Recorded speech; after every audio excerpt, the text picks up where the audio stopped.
തെളിച്ചമേകാൻ പൊൻപുലർക്കാലം വെളിച്ചമാകുമ്പോ നുറുങ്ങുവെട്ടം പക്ഷിപരാഗം തെളിച്ചു കാട്ടുമ്പോ വരുന്നു ദൈവം മനസ്സിനുള്ളിൽ തിളക്കമേകിടാൻ തരുന്നു ധ്യാന പ്രകാശമാർക്കും വിളക്ക് വയ്ക്കുമ്പോൾ നുറുങ്ങുവെട്ടം ഇറങ്ങിടട്ടെ ഹൃദന്തമെല്ലാം യുഗപ്രകാശത്താൽ മറഞ്ഞിടട്ടെ മനാന്ധകാരം യുഗപ്രസാദത്താൽ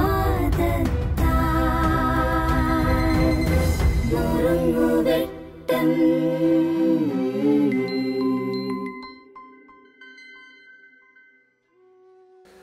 പ്രിയമുള്ളവരെ, ഒരു വചനം നന്നായിട്ട് ആത്മാവിനെ ഭക്ഷിക്കുന്നുണ്ട്.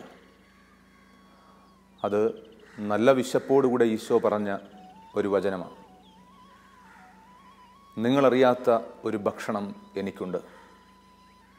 ഇത് ഈശോ പറയുന്നത് ശിഷ്യന്മാർ ഭക്ഷണം കഴിക്കുവാനായിട്ട് ആവശ്യപ്പെടുമ്പോഴാണ്, ആ കിണറ്റിൻ കരയിൽ വെച്ച്. നമ്മൾ 3 രീതിയിൽ ഭക്ഷിക്കുന്നുണ്ട്. ഒന്നാമതായിട്ട് മാതാപിതാക്കളെ ഭക്ഷിച്ച് വളരുന്ന ഒരു കാലഘട്ടമാണ്. അമ്മയുടെ ഉദരത്തിലായിരിക്കുമ്പോൾ ചോരയും നീരും സ്വീകരിച്ചുകൊണ്ട് നമ്മൾ വളരുന്നുണ്ട്. പുറത്ത് അപ്പൻ്റെ സാന്നിധ്യവും അമ്മയുടെ ചോരയും നീരും ഭക്ഷിച്ച് ഓരോ കുഞ്ഞും ആദ്യ കാലഘട്ടത്തിൽ വളരുക. എന്നാൽ രണ്ടാമതൊരു കാലഘട്ടമുണ്ട്, ഒരു മനോഹരമായ കാലഘട്ടം.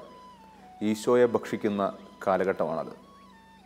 ഹിപ്പോക്രാറ്റസ് ആണ് പറഞ്ഞത്, you become what you eat.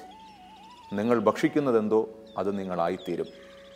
അപ്പോൾ ഈശോയെ ഭക്ഷിക്കുന്ന ഒരു കാലഘട്ടം നമുക്കുണ്ട്. ഈശോയെ ഭക്ഷിക്കുമ്പോൾ നമ്മൾ ഈശോയായിട്ട് മാറുന്നു എന്നുള്ളതാണ് യാഥാർത്ഥ്യം. സ്നേഹം ഭക്ഷിക്കുമ്പോൾ സ്നേഹവും, കരുണ ഭക്ഷിക്കുമ്പോൾ കരുണയും, സൗഹൃദം ഭക്ഷിക്കുമ്പോൾ സൗഹൃദവും. നമ്മൾ ആ തൂമഞ്ഞ് പോലെ വെണ്മേറിയ അപ്പത്തെ വിളിക്കുക ദിവ്യകാരുണ്യമെന്നാണ്.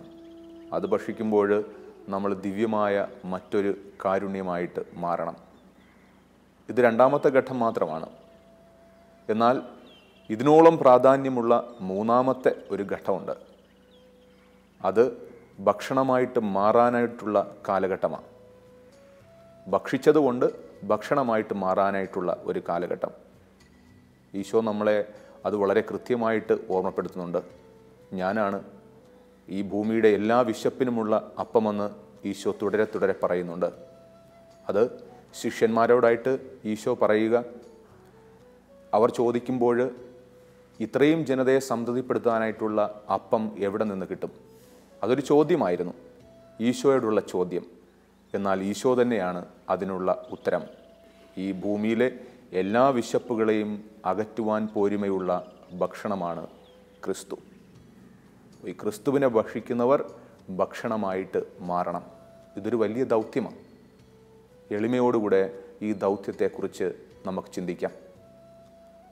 ഭക്ഷണമായിട്ട് മാറുവാനായിട്ടുള്ള, നന്മയായിട്ട് മാറുവാനായിട്ടുള്ള, നല്ല മാതൃകകളെന്ന ഭക്ഷണമായി മാറുവാനായിട്ടുള്ള ദൗത്യം നമ്മളിലെല്ലാവരിലും നിക്ഷിപ്തമാണ്. കരുണ ഭക്ഷിക്കുന്നവർ കരുണയായി മാറട്ടെ. സ്നേഹം ഭക്ഷിക്കുന്നവർ സ്നേഹമായിട്ട് മാറട്ടെ. സൗഹൃദം ഭക്ഷിക്കുന്നവർ മറ്റൊരു സുഹൃത്തായിട്ട് മാറട്ടെ.